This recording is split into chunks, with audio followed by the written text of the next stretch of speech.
What's going on? What's going on? On the way to the gym to get some work done early in the morning. But it is what it is. But anyway, so news came out and that the WBA isn't going to allow Ugas to go ahead and fight Earl Spence in what would have been a unification. Would have been a great fight, but which would have been perfect, because then you kind of from there you go on to undisputed with Terrence Crawford, if that could be made, and that would be the play to be made. Now people are making different assumptions of what exactly might be going on. Some are saying that, hey, because this is not going to happen, and because Ugas in the space where he has to fight two other people, obviously undisputed is going to be out of the question, because I don't see.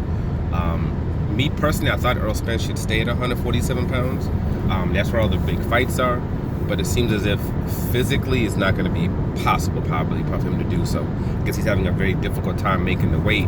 And so it's just not a place that he wants to stay at, for much longer.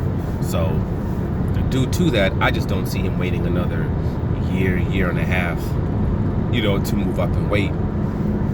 But that, that to the side,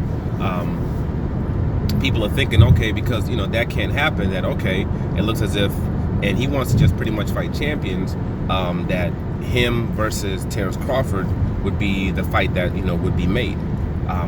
This is no other fight that makes sense for him when it comes to what exactly he wants to do.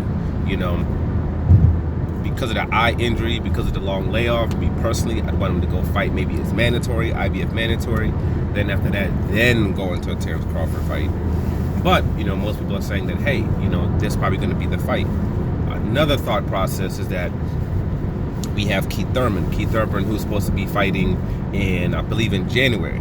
So some people are thinking that, hey, what's going to happen is Keith Thurman's going to fight in January, and after fighting in January, that he would fight Terrence Crawford, let's say in July or something like that.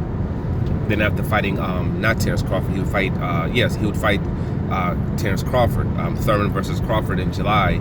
Then after that, they would have possibly, him versus Earl Spence, Crawford versus Earl Spence later on that year, like whether it be like November or something like that.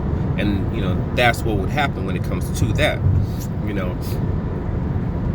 I don't know about all that. Just due to the fact that I remember when Manny Pacquiao was in a space where he had left Top Rank, right? But just because Manny Pacquiao had left Top Rank, I wasn't saying to myself, oh man, we're going to get him versus Earl Spence. Oh man, we're going to get him against Thurman. We're going to get him against, these PBC fighters. I wasn't thinking that at all. He had like one or two fights that he kind of fought by himself. One of them, Bob Arum kind of forced himself to be part of it. And then after that, he ended up signing with PBC. Once he signed with Al Heyman, once he signed with PBC and made the actual moves, physical moves that were necessary to make these fights a possibility, that's when I was like, oh, okay, we're going to get this, because the only reason for them signing him would be, him fighting the Porters, the Thurmans, the Adrian Broners, the Earl Spences. That's the only reason to sign him. You're not signing him to fight other guys. It wouldn't make any sense with the amount of money that they would be paying him. So when I saw that, that's when I was able to have that mindset as far as him fighting those particular guys. So when it comes to Terrence Crawford, until Terrence Crawford actually makes that move, makes a move that would put him in line to do all these things, we can't just make those assumptions. Nobody knows what Terrence Crawford is doing. Nobody. And we know Terrence Crawford, he has no ways, because he goes against the grain in everything that he does. He doesn't go, the path that everybody will say that, hey, this is obviously the clear path that you should take. Doesn't mean he's going to do that. The smart thing for him to have done would have been, after his contract with Bob Arum was over, would have been to at least go and see what other people are offering. And then after that, go ahead and sign. The best thing would have been for him to just go to PBC and sign with PBC, because that's where all the fights were that he wanted. He would have got paid substantially more money. You see what these guys are making in pay-per-views with Earl Spence and Earl Spence himself. So that could have been Crawford, because the only thing that's kept Crawford from being as big as Earl Spence, or having the same types of viewerships, same type of pay-per-views, same type of money, just people that he's with. Kind of like the thing I say with Devin Haney. I say Devin Haney's not going to grow. he's pretty much capped out at where he's going to be. Because not because he doesn't have the talent of a Tank Davis. It doesn't make, the personality, that's not that he doesn't have the talent, doesn't have the personality. He has everything that he needs, except he signed to the wrong people. Wrong person, wrong network to grow yourself and progress yourself when it comes to those aspects of the sport.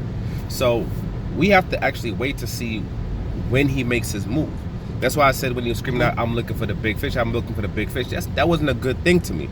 People were being hyped up about it. That wasn't good for me.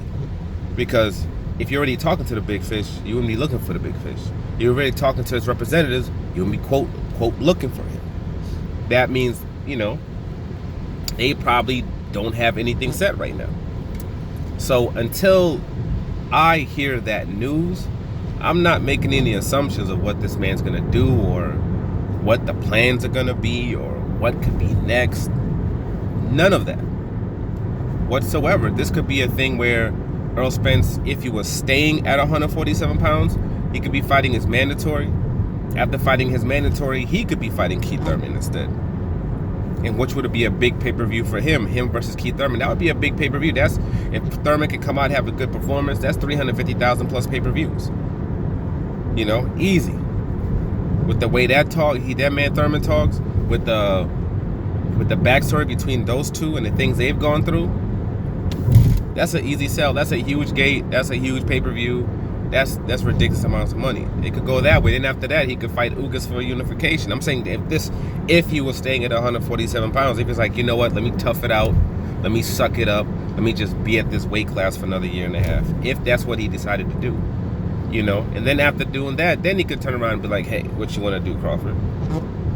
Then what you want to do? And right now, you have Eddie Hearn talking about that he wouldn't sign Crawford. That's just not a place he'd want to go. Crawford clearly looks like he doesn't want to go back to Top Rank. So what is he going to do? He might do something crazy and sign some kind of deal where he just fights in the UK like Clarence Shields is doing, where he fights a couple of fights over there. He could end up signing a deal like that. You never know. He does things that you don't necessarily expect him to do. I wouldn't be shocked if Eddie Hearn ended up signing him, or he ended up signing with DAZN to fight for $3 million a fight and do 2 fights a year, 3 fights a year, regardless of what Eddie Hearn's saying. Eddie Hearn could be, there's nothing I can give him, blah, blah, blah, blah. He could say all that and then, boop, end up signing him. If he's willing to fight for $2.5, $3 million a year, maybe fight 3 times a year, something like that. So they can so he has another piece and they have viewerships, and he has just so he could have fights. People might be semi-interested on DAZN.